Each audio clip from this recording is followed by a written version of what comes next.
আর কি করলে পরে আমাকে বহিষ্কার করা হবে আমি তো নিজেই জানি না। তাহলে তো আমি এগুলো করবোই, উল্টাপাল্টা কাজ তো আমার দ্বারা হবেই। আসসালামু আলাইকুম।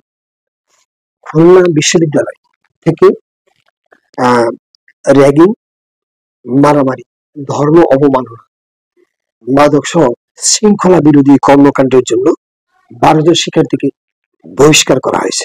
এছাড়া 7 জন শিক্ষার্থীর বিরুদ্ধে শাস্তিমূলক ব্যবস্থা নেওয়া হয়েছে।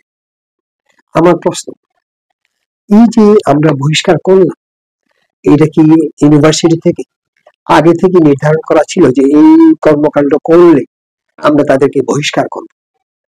যদি এটা করা থাকে এবং এটা যদি আগেই নির্ধারণ করা থাকে এবং সমস্ত ছেলেদেরকে জানিয়ে দেওয়া হয়, আর এখন যদি এই বিচারটা করে এবং তাদেরকে বহিষ্কার করে, তাহলে ঠিক আছে।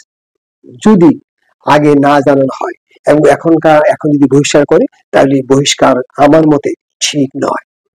কারণ আমি তো জানি না আমি কি করতে পারবো কি করতে পারবো না, আর কি করলে পরে আমাকে বহিষ্কার করা হবে আমি তো নিজেই জানি না। তাহলে তো আমি এগুলো করবোই, উল্টাপাল্টা কাজ তো আমার দ্বারা হবেই।